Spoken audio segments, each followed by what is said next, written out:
Rain is falling vertically with speed of 30 metres per second. ठीक है।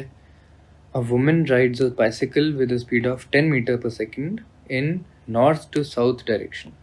चलिए अब देखिए, सबसे पहले आपको एक अंदाज़ा होना चाहिए कि जब हम X axis, Y axis and Z axis plot करते हैं,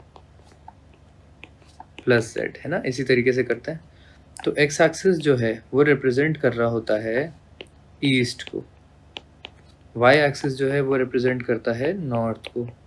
ठीक है। माइनस वाई जो है ये साउथ हो जाएगा एंड माइनस एक्स जो है वो क्या हो जाएगा, वेस्ट हो जाएगा। अब मुझे बताइए ये प्लस जेड एक्सिस किसको डिनोट करेगा? तो देखिए ये प्लस जेड एक्सिस जो है वो पेपर से बाहर की तरफ आ रहा है। ठीक है। अगर ये नॉर्थ ईस्ट वेस्ट साउथ एक मैप है तो ये मैप के ऊपर की तरफ निकल रहा है बाहर। ठीक है।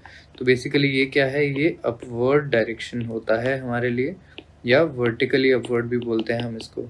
ओके।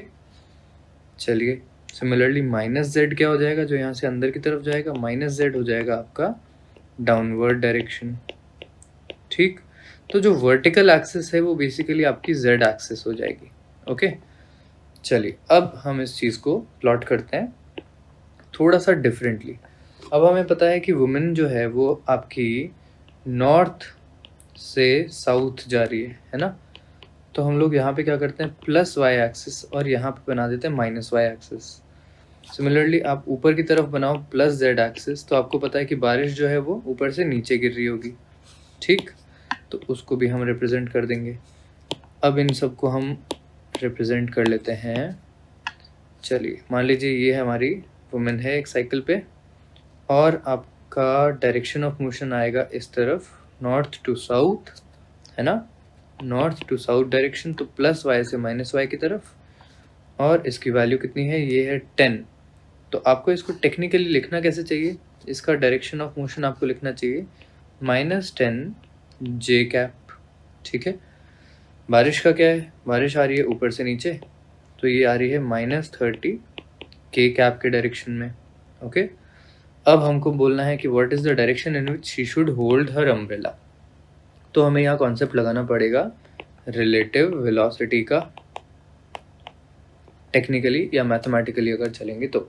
ओके। अब देखिए ऊपर वाली चीज़ को मैं रब कर रहा हूँ, आप उसको नोट करना चाहें तो नोट कर लीजिए पॉज करके। चलिए अब अगर मैं रिलेटिव वेलोसिटी की बात करता हूँ तो आप जानते हैं कि v रिलेटिव का फॉर्मूला क्या है।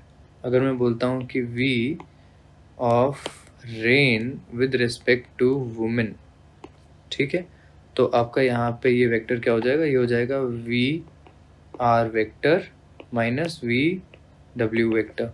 ठीक है, यही फॉर्मूला है। v r वेक्टर क्या है आपका -30 k कैप, और माइनस का -10 जे कैप हो जाएगा आपका वुमेन का मोशन या वेलोसिटी। तो ये क्या आया, ये आ गया +10 जे कैप -30 के कैप। ये बेसिकली आपकी रिलेटिव वेलोसिटी हो गई रेन की। ठीक है। तो रेन जो है +10, अब देखिए वापस से हम इसी ग्राफ पे आते हैं, y और z के ग्राफ पे। ठीक है। तो रेन जो है वो +10 एंड -30 कुछ इस एंगल से नीचे आ रही है। ठीक। सीधी बात है कि अगर वुमेन इस बारिश को काउंटर करना चाहती है तो ये जो हमारा बारिश का एंगल है, आपको अपना अम्ब्रेला बिल्कुल इसके अपोजिट लगाना पड़ेगा। ठीक है। तो यहाँ पे आपका ये वाला जो एंगल है और आपके अम्ब्रेला का ग्राउंड से जो एंगल आएगा, ये दोनों बिल्कुल सेम होने वाले हैं। ठीक है। देख लेते हैं एक second, at what is the direction in which she should hold her umbrella. तो बेसिकली डायरेक्शन आप कहाँ से फाइंड करते हैं, इसको हम ग्राउंड से फाइंड नहीं करते हैं कभी भी। अम्ब्रेला के केस में स्पेशली आप क्या करते हैं कि बेसिकली आप अम्ब्रेला को सीधा रखते, बट आपको कुछ एंगल उसको टिल्ट करना पड़ेगा, तो आपको ये एंगल फाइंड करना है। तो यहाँ पे भी हम लोग इस थीटा को फाइंड ना करके कौन सा एंगल फाइंड करते हैं, लेट्स सी, ये वाला एंगल फाइंड करते हैं। ये एंगल आप देखिए यहाँ पे इस एंगल की वैल्यू हो जाएगी। तो हमें पता है कि ये वाली लेंथ कितनी है, ये वाली लेंथ है 10, और इसकी ये वाली जो परपेंडिकुलर लेंथ है ये वाली लेंथ है ना, ये है 30। तो बेसिकली tan थीटा की वैल्यू कितनी है, ये है 10/30, ये परपेंडिकुलर और ये बेस इस एंगल के लिए। तो वैल्यू कितनी आ गई थीटा की, ये आ गई tan इनवर्स 1/3। ये कहाँ से, from the vertical. Okay, tan inverse 1/3 की आप वैल्यू अगर कैलकुलेटर से फाइंड करते हैं तो ये आएगी अप्रॉक्सीमेटली 18 डिग्री। तो ये आपका प्रॉपर आंसर भी हो जाएगा। ओके।